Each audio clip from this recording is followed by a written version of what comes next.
الرحمن الرحیم یا ایہا الذین آمنوا اتقوا اللہ حق تقاتہ، اے ایمان والو تم اللہ سے ڈرو جس طرح ڈرنے کا حق ہے، ولا تموتن الا وانتم مسلمون، اور تمہیں موت نہ آئے مگر اس حال میں کہ تم مسلمان ہو۔ یا ایہا الذین آمنوا، اصول کامیابی۔ اصول کامیابی، کامیابی کے اصول کیا ہیں کہ اے ایمان والو اتقوا اللہ۔ اصول کامیابی نمبر 1، کامیابی کا پہلا اصول ہے تقوی۔ تم اللہ سے ڈرو اس طرح حق تقاتہ، جس طرح کہ اللہ سے ڈرنے کا حق ہے۔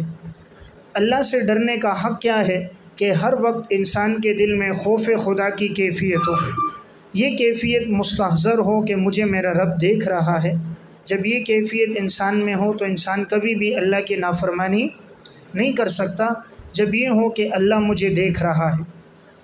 اس لیے پہلی بات فرمائی اللہ سے ڈرو جس طرح کے ڈرنے کا حق ہے، ولا تموتن، اور تمہیں موت نہ آئے مگر اس حال میں کہ تم مسلمان ہو۔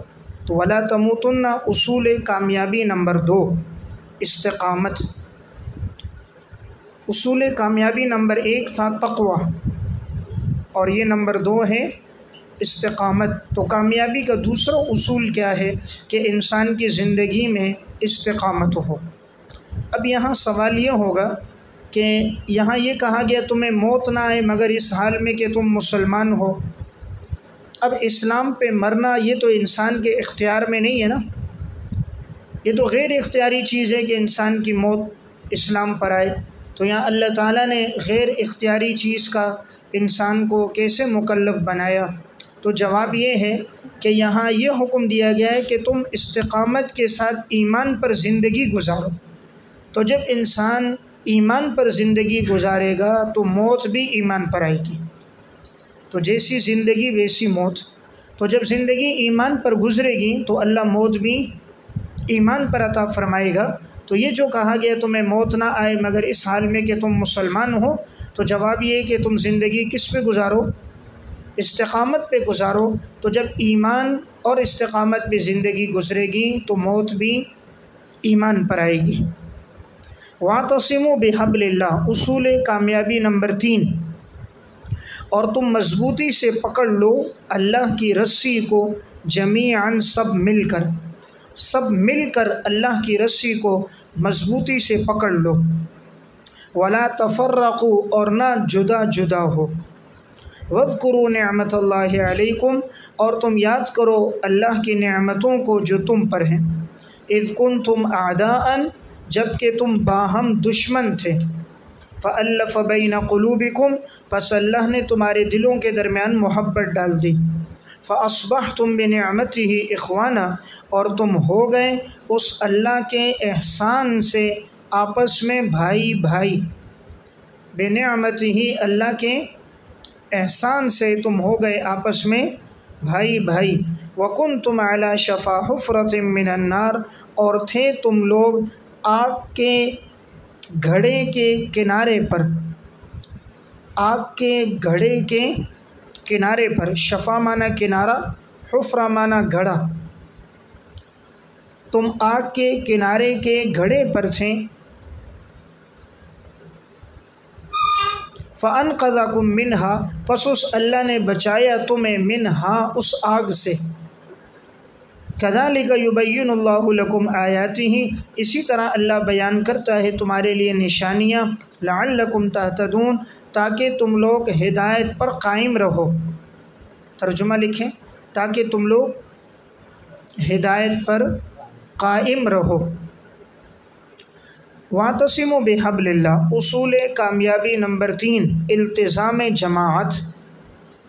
التزام جماعت، دیکھیں کامیابی کا پہلا اصول تھا اتقوا اللہ، تقوی اختیار کرو۔ کامیابی کا دوسرا اصول تھا ولا تموتن الا وانتم مسلمون، استقامت اختیار کرو۔ اور کامیابی کا تیسرا اصول ہے التزام جماعت۔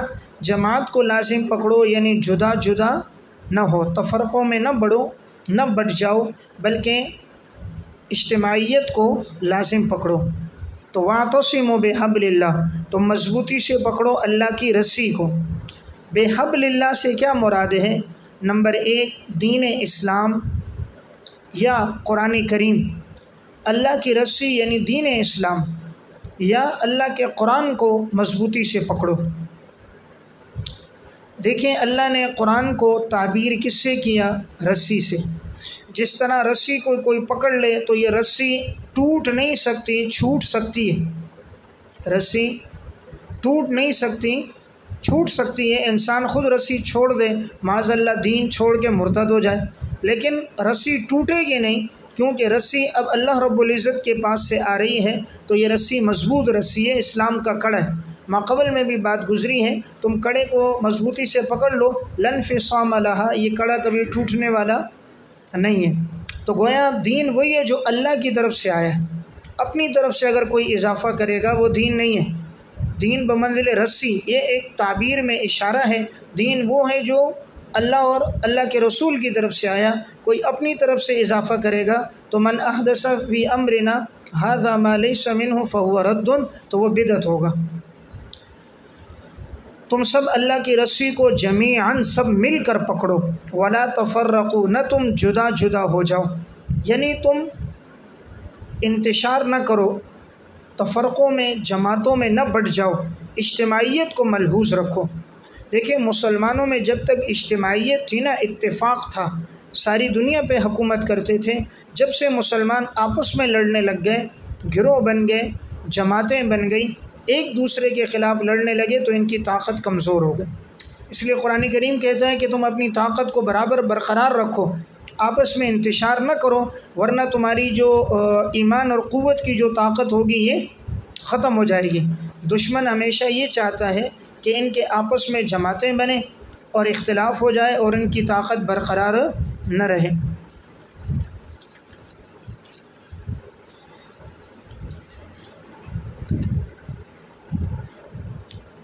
وَلَا تَنَازَعُوا فَتَفْشَلُوا وَتَذْهَبَ رِيحُكُمْ وَاصْبِرُوا، اللہ رسول کی اطاعت کرو، آپس میں جھگڑے نہ کرو، ورنہ تم کمزور ہو جاؤ گے، تمہاری ہوا اکھڑ جائے گی، ہوا طاقت، تمہاری طاقت ختم ہو جائے گی اگر تم نے آپس میں نزاع اور جھگڑا کیا۔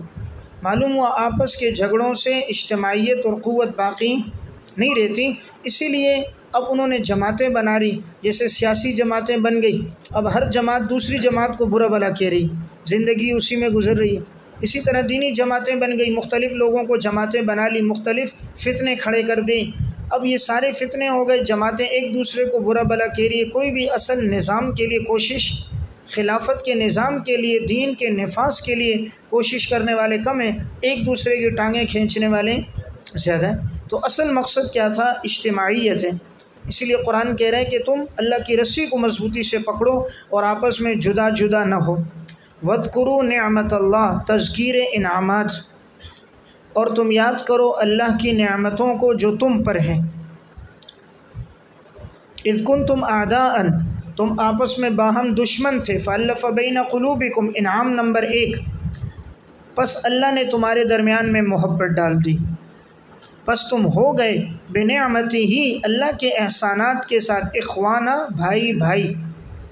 دیکھیں انسان ساری دولت خرچ کر دے، آپس میں محبتیں نہیں آتی اگر اللہ نہ چاہے، تو یہ آپس میں دلوں میں محبتیں آ جانا، اور ایسا تعلق کہ اپنی بیوی کو دوسرے کے لیے طلاق دے رہے ہیں، اپنا آدھا مال دوسرے کو دے رہے ہیں، ایسی محبت، ایسی جان دوسرے کے لیے فدا کرنا، یہ صرف اللہ کا احسان ہے، ورنہ یہ تو عرب کے لوگ خون کے پیاسے تھے۔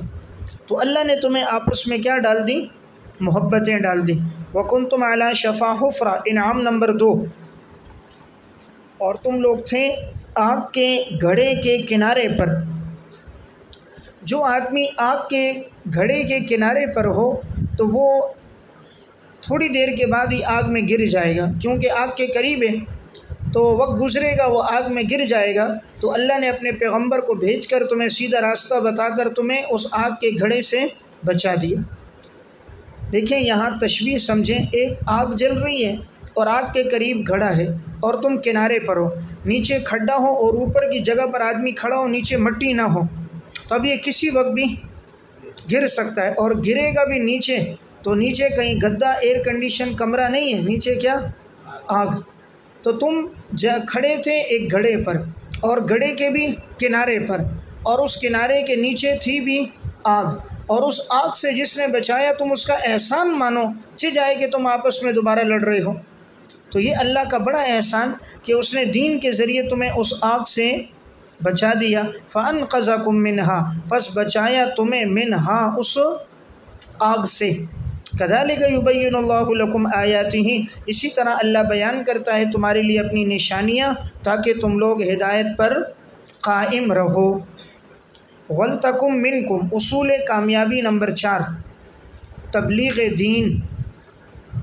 اصول کامیابی نمبر 4، تبلیغ دین۔ چوتھا اصول ہے دین کی تبلیغ کرنا۔ دیکھیں، پہلا اصول تھا تقوی اختیار کرو، خود گناہ سے بچو۔ دوسرا تھا پھر صرف بچنا نہیں ہے، ساری زندگی استقامت اختیار کر کے دین پہ باقی رہنا ہے۔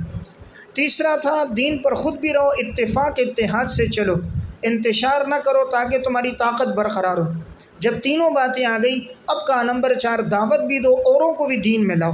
اب یہ نہیں کہ خود قناعت کر لو ہم مسلمان ہیں کافی ہیں، نہیں، باقی جتنے لوگ ہیں انہیں بھی دین پر لے کر آؤ، اور جو مسلمان کمزور ہیں انہیں بھی دعوت دو کہ وہ پختہ ہوں۔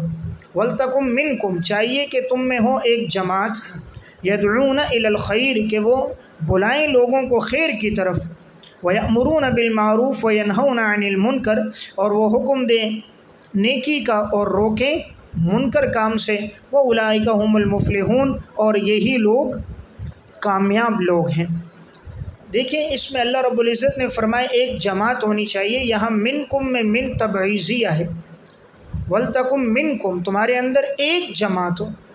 ایک جماعت کا کام یہ ہے کہ لوگوں کو دعوت دے۔ اللہ رب العزت نے یہ نہیں فرمایا کہ سارے لوگ سارے کام چھوڑ کر اس میں لگ جاؤ، سب اس میں لگ جاؤ، نہیں، وہ دین کا ایک شعبہ ہے، پورا دین نہیں ہے۔ پورے دین میں جہاد بھی شامل ہے، تدریس بھی شامل ہے، امامت بھی شامل ہے، اور دین کے جو دیگر شعبے ہیں سیاست وہ بھی اس میں شامل ہیں۔ اس لیے بعض ساتھی دین کے کامل فہم نہیں رکھتے، وہ یہی سمجھتے ہیں دین یہی کامل ہے جس نے وقت لگا لیا، بس وہی کامل جس نے وقت نہیں لگایا، اگرچہ ساری زندگی اس کی دین میں گزرے، تدریس میں گزرے۔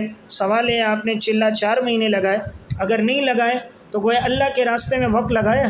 آپ کو میں 8 سال سے پڑھ رہا ہوں تو گویا یہ اللہ کا راستہ نہیں، تو یہ اللہ کا راستہ نہیں، اللہ کا راستہ گویا وہی ہے۔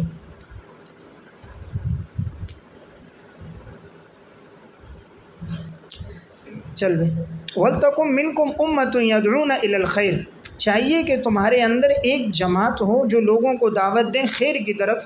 تو من تبعیضیہ ہے، یعنی ایک جماعت کا کام ہے جو لوگوں کو دین کی طرف بلائے۔ خیر کے نیچے لکھیں الایمان، لوگوں کو خیر یعنی ایمان کی طرف بلائے۔ اس وجہ سے کہ اوامر اور نواہی کا تذکرہ تو آگے آ رہا ہے، تو ایمان کی طرف بلائے اور نیکی کا حکم دے اور برائی سے منع کرے۔ قرآن کریم نے لفظ بڑا جامع استعمال کیا خیر، اور یہ لفظ جو ہے خیر کا لفظ یہ بڑا ہی جامع ہے، اس وجہ سے کہ اس میں ایمان بھی شامل ہے اور اس میں ایمان کے علاوہ دیگر چیزیں بھی شامل ہیں۔ اگر قرآن صرف لفظ ایمان لے کر آتا، صرف لفظ ایمان ہوتا نا، تو اس میں ایمان کے علاوہ اور چیزیں شامل نہ ہوتی۔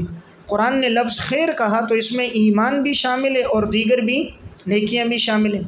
یأمرون بالمعروف، امر تبلیغ، تبلیغ کا حکم کہ تم حکم دو لوگوں کو نیکی کے کام کا۔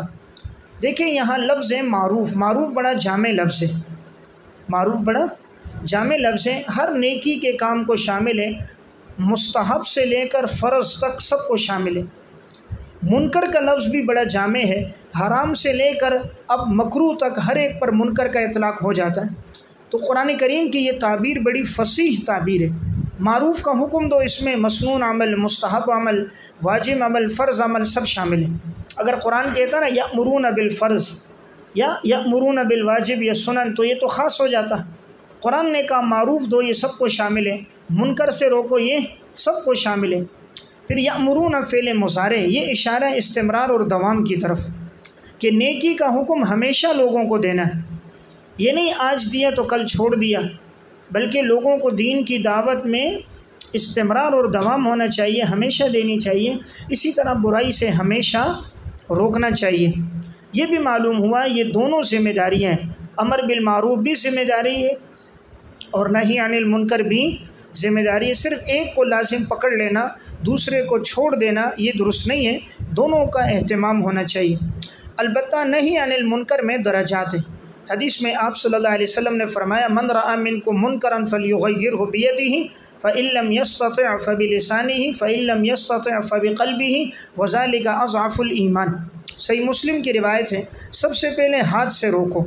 یہ ہاتھ سے روکنا اس کو جس کو قدرت ہو، جیسے حکمران، وقت کا بادشاہ، وقت کا قاضی یا والد یا استاد یا اسی طرح ادارے کا محتمم یا فیکٹری کے اندر سیٹ اور منیجر، جس کے اختیارات ہیں وہ ہاتھ سے روکے، اور جس کے پاس اختیارات نہیں ہیں تو دوسرا درجہ زبان سے روکے۔ یہ علماء کا کام ہے، اگر ہاتھ سے منکرات کو نہیں روک سکتے تو لوگوں کو بتائیں کہ یہ کام منکر ہے، تبلیغ کریں اس کی زبان سے، لوگ اس سے بچیں۔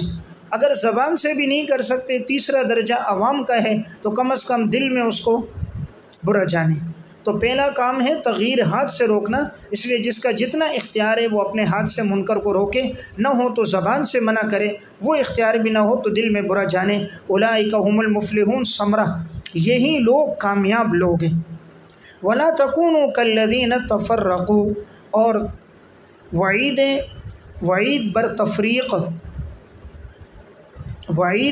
تفریق، اور تم مت ہو جاؤ ان لوگوں کی مانند تفرقوا جو جدا جدا ہو گئے، واختلفوا اور انہوں نے باہم اختلاف کیا، من بعد ما جاءہم البینات، بعد اس کے کہ آ گئی ان کے پاس واضح دلیل، واولئک لہم عذاب عظیم، ان کے لیے عذاب ہوگا بہت بڑا۔ دیکھیں ولا تکونوا کالذین، تم مت ہو جاؤ ان لوگوں کی مانند، تفرقوا نیچے فی الاصول جو جدا جدا ہو گئے اصول میں یعنی عقائد میں، واختلفوا نیچے لکھیں فی الفروع جدا جدا ہو گئے فرعی مسائل میں بھی، بعد اس کے کہ واضح دلائل ان کے پاس آ گئے، تو اگر کوئی دلیل آنے کے بعد جدا ہو جائیں تو ان کے لیے عذاب ہے۔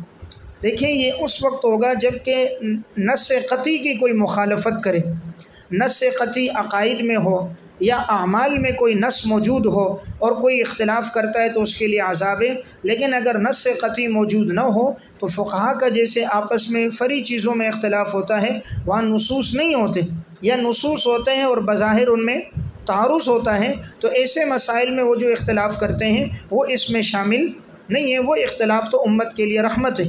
وہ اختلاف کے جہاں نص ہے، اب جیسے حکم نماز پڑھو، والدین کے ساتھ اچھا سلوک کرو، یہ احکامات ہیں، اب ان میں کوئی اختلاف کریں اور کہیں نہیں والدین کی مخالفت کرو، نماز نہ پڑھو، صلہ رحمی نہ کرو، زکوٰۃ نہ دو، تو اب یہاں اگر کوئی اختلاف کرے گا جہاں نص میں صریح حکم ہو، کوئی تعارض اس میں نہ ہو، تو اس کے لیے وعید ہوتی ہے۔ یوم تبیض وجوہ، کہ جس دن روشن ہوں گے چہرے، جس دن چہرے روشن ہوں گے، وتسود وجوہ اور بعض چہرے سیاہ ہوں گے۔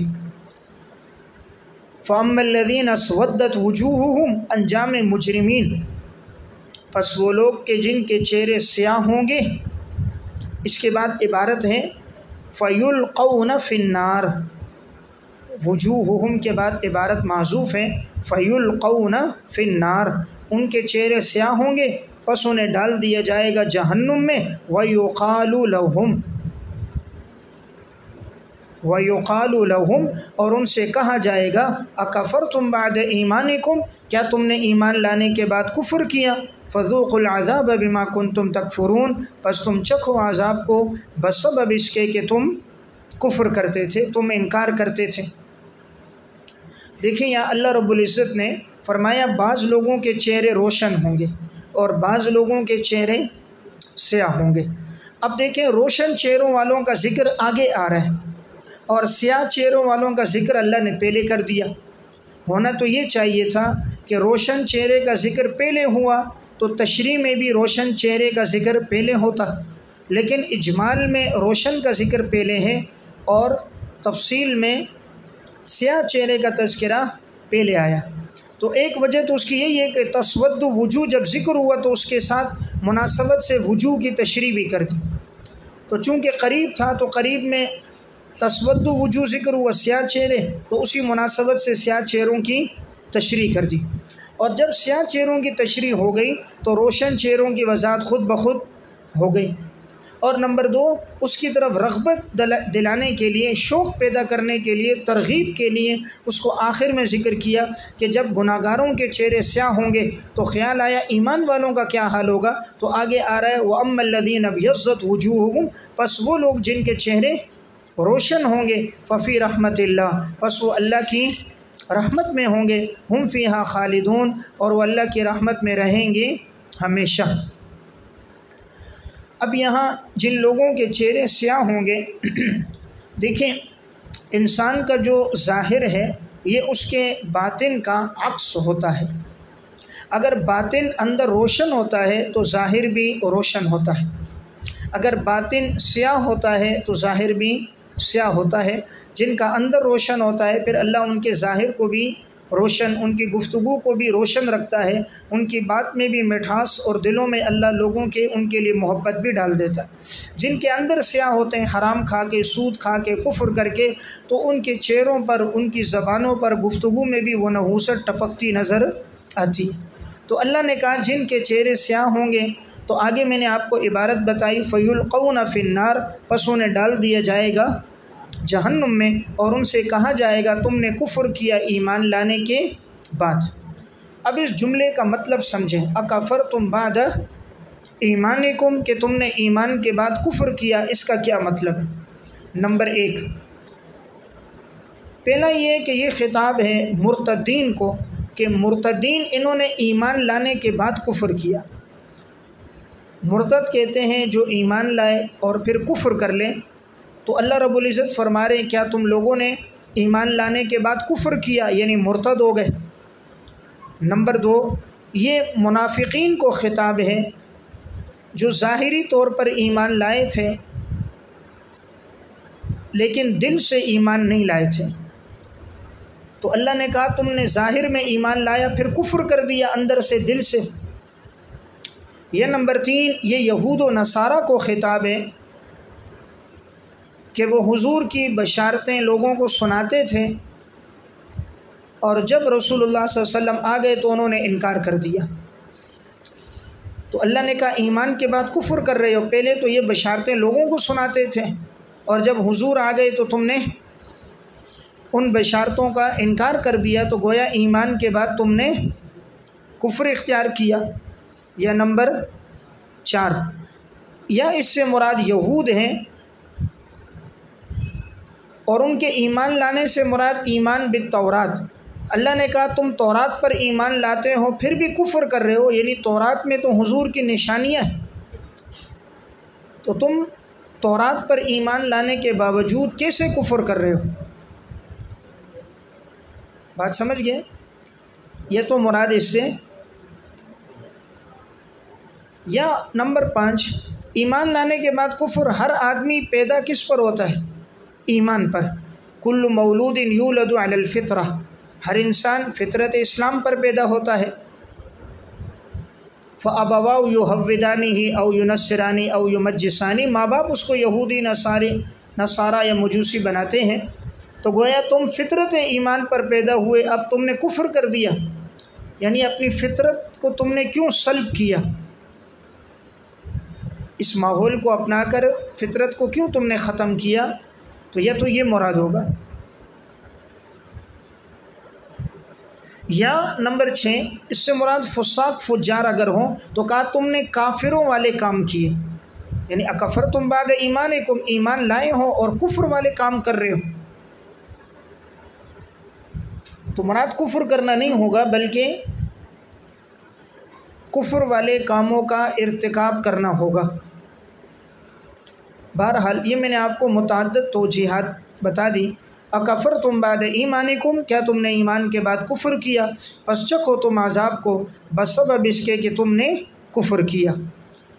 وَأَمَّا الَّذِينَ ابْيَضَّتْ، بشارت، پس وہ لوگ کہ جن کے چہرے روشن ہوں گے، ففی رحمت اللہ، پس وہ ہوں گے اللہ کی رحمت میں۔ اللہ کی رحمت کیا ہے؟ جنت۔ اللہ کی رحمت جنت۔ معلوم ہوا انسان جنت میں اللہ کی رحمت سے جائے گا، اپنے اعمال سے نہیں۔ اللہ کی رحمت علت ہے، اعمال سبب ہیں۔ اللہ کی رحمت علت ہے، اللہ کا فضل علت ہے، اور اعمال اس کے لیے سبب ہیں۔ تو انسان جو جائے گا وہ اصل اللہ کے فضل سے جنت میں جائے گا۔ تو ففی رحمت اللہ، تم اللہ کی رحمت میں ہوں گے، جنت میں، ہم فیہا خالدون، اور تم رہو گے اس جنت میں ہمیشہ۔ تلک آیات اللہ، صداقت قرآن۔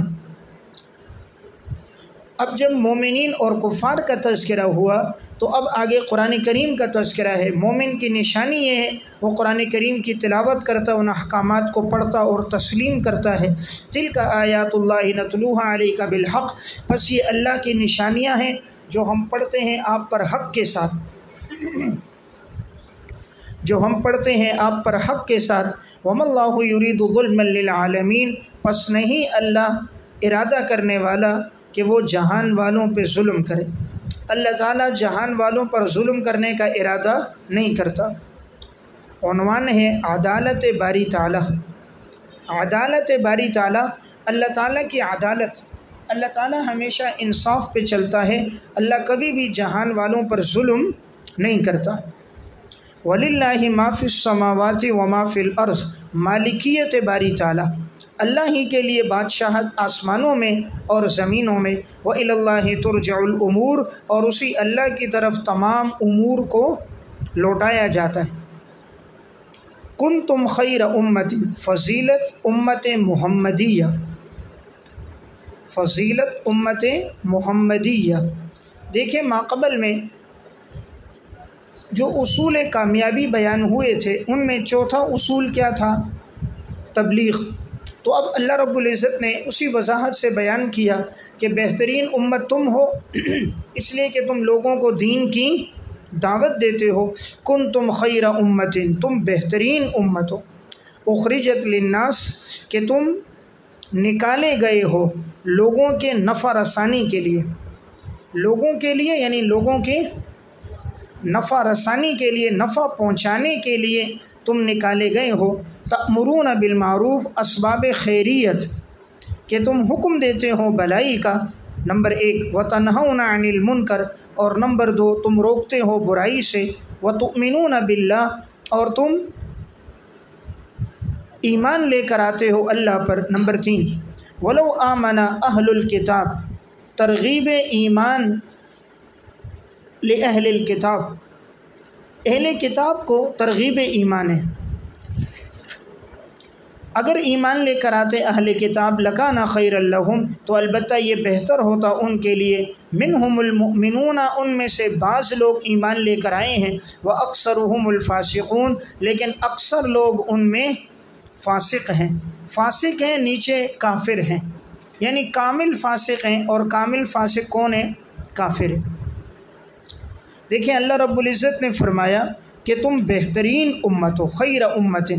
اس کا پہلا مصداق تو ہیں صحابہ اکرام، کیونکہ تم خطاب کا صیغہ ہے، اور جس وقت قرآن نازل ہو رہا تھا اس وقت قرآن کریم کے اولین مخاطب صحابہ اکرام ہیں، تو اللہ فرما رہا ہے تم بہترین لوگ ہو۔ تو صحابہ اس امت کے سب سے بہترین جماعت ہے۔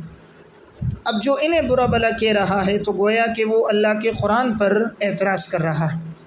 تو تم بہترین امت ہو۔ خیر امت اضافت بیانیہ ہے، اضافت بیانیہ ہے، بہترین امت ہو تم۔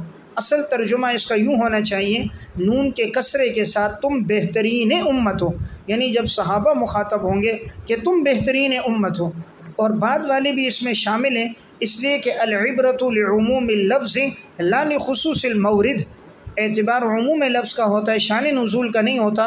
تو صحابہ پہلے مخاطب ہیں، باقی لوگ اس میں عمومی طور پر شامل ہیں۔ تو تم بہترین امت ہو۔ وجہ کیا ہے؟ اخرجت، تم نکالے گئے ہو۔ اخرجت بمانے کس کے ہے؟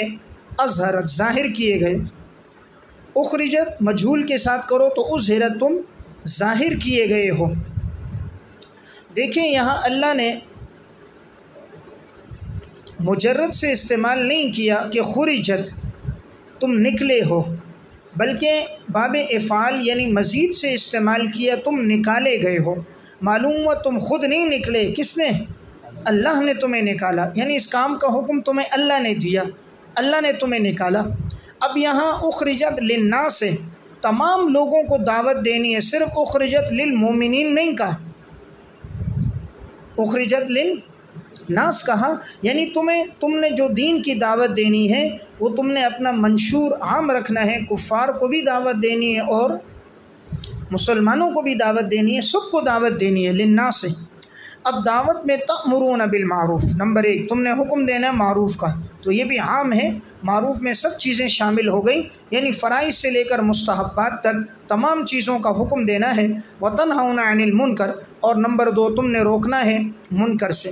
تو فعل مضارع استعمال ہوا، یہ بھی اشارہ استمرار اور دوام کی طرف ہے کہ استمرار کے ساتھ تم نے نیکی کا اور استمرار کے ساتھ تم نے برائی کا حکم دینا ہے اور برائی سے منع کرنا ہے۔ وَتُؤْمِنُونَ بِاللَّهِ، اور نمبر 3 تم نے تؤمنون کے نیچے لکھے استمرار، اور تم نے ایمان پر ہمیشگی اختیار کرنی ہے، تم نے ایمان پر ہمیشگی اختیار کرنی ہے، یعنی ایمان پر ہمیشگی استمرار اختیار کرنا ہے، دوام۔ دیکھیں اللہ صرف ایمان لانے کا نہیں، ایمان تو لا چکا ہے، اسی لیے تو امر بالمعروف کا کہا، تو امر بالمعروف ایمان لا چکا ہے، لیکن اب ایمان پر استمرار اور ہمیشگی اختیار کرنی ہے۔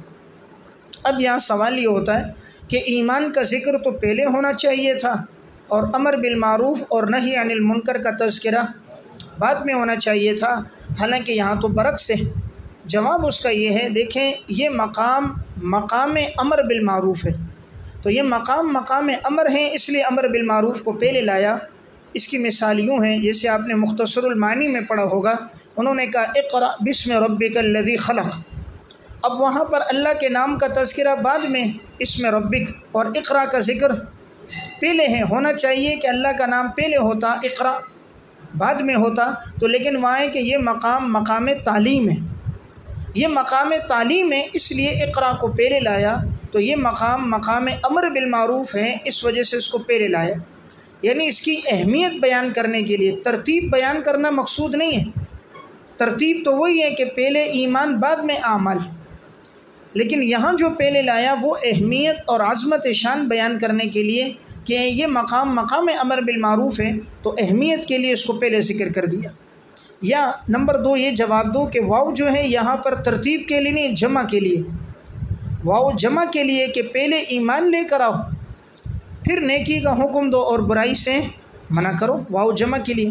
یا نمبر 3 تیسرا جواب کہ یہاں ایمان پر استمرار اختیار کرو، یہ مطلب نہیں ہے کہ پہلے امر بالمعروف کرو پھر ایمان لاؤ، بلکہ مطلب ہے امر بالمعروف نہی عن المنکر کرو اور اپنے ایمان پر استمرار رکھو۔ دیکھیں جتنا آدمی دین کی دعوت دیتا ہے نا، اتنا ایمان پر استمرار ہوتا ہے، ایمان پختہ ہوتا ہے۔ جب ایک چیز کی بار بار دعوت دو گے نا تو وہ دل میں رچ بس جائے گی، تو جو آدمی ساری زندگی دین کی دعوت دیتا ہے پھر اللہ اس ایمان کو دل میں بٹھا دیتا ہے، پھر اس کا خاتمہ بھی اچھا ہوتا ہے۔ کما تعیشون تموتون کما تموتون تبعثون، تو انسان جیسی زندگی گزارتا ہے ویسی موت آتی ہے، تو زندگی جب ایمان کی دعوت پہ گزرتی ہے تو موت بھی ایمان پر آتی ہے۔ ولو آمن اہل الکتاب، ترغیب ایمان لأہل الکتاب، اگر اہل کتاب ایمان لے کر آتے لکان خیر لہم، تو البتہ یہ ان کے لیے بہت بہتر ہوتا اگر یہ ایمان لے آتے۔ منہم المؤمنون، من تبعیضیہ، ان میں بعض لوگ ایمان لے کر آئیں، اب بعض جیسے عبداللہ بن سلام ایمان لے کر آئے اور اسی طرح نجاشی ایمان لے کر آئے، لیکن واکثرهم الفاسقون، اکثر لوگ ان میں فاسق ہیں۔ تو میں نے بات عرض کی کہ فاسق سے مراد کامل فاسق ہے، یعنی کافر، یہ مراد نہیں ہے کہ ان میں اکثر لوگ عام فاسق ہیں، کافر نہیں ہیں، کیونکہ یہ ایمان والے کے مقابلے میں بیان ہو رہے ہیں، تو ایمان کا مقابل کفر ہے کہ بعض لوگ ایمان لے کر آئے، اکثر ایمان لے کر نہیں آئے، تو جو نہیں آئے وہ کون ہے؟ کافر ہیں۔ بات سمجھ رہے ہیں؟ تو میں نے بات عرض کی کہ کامل فاسق ہیں، تو کامل فاسق سے مراد کافر ہوتا ہے۔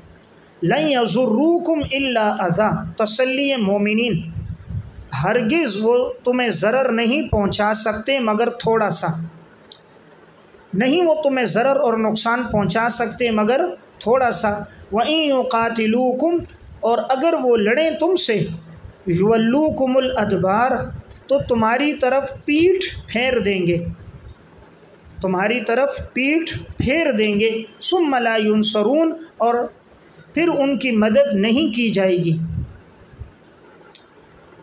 یہاں اللہ نے ایمان والوں کو تسلی دی، لَن يَضُرُّوكُمْ، ہرگز وہ تمہیں نقصان نہیں پہنچائیں گے، الا اذی، یہ نکرہ برائے تقلیل ہے، نکرہ برائے تقلیل، تھوڑی سی تکلیف، یعنی کفار تمہیں زیادہ تکلیف نہیں دے سکتے، اگر دیں گے بھی تو معمولی تکلیف دیں گے، اور اگر وَإِن يُقَاتِلُوكُمْ، اور اگر وہ تم سے لڑیں گے، يُوَلُّوكُمُ الْأَدْبَارَ، تو تمہاری طرف پیٹھ پھیر دیں گے، یعنی نتیجہ جو نکلے گا آخر میں وہ پیٹھ پھیر کر بھاگیں گے۔ آج بھی آپ دیکھیں 20 سال آ کر لڑے، لیکن نتیجہ کیا نکلا؟ معمولی تکلیف ہوئی، آج بھی وہ پیٹھ پھیر کر بھاگ گئے۔ تو ہمیشہ کافر تکلیف دے گا، تھوڑی اذیت ہوگی، لیکن نتیجہ ہوگا کہ وہ بھاگے گا، ثم لا ينصرون، پھر ان کی مدد نہیں کی جائے گی۔ تو اب ان کی مدد کرنے والا کوئی نہیں ہے جب پیٹھ پھیر کر بھاگے ہیں، اور اللہ نے اب ایمان والوں کو غلبہ دے دیا۔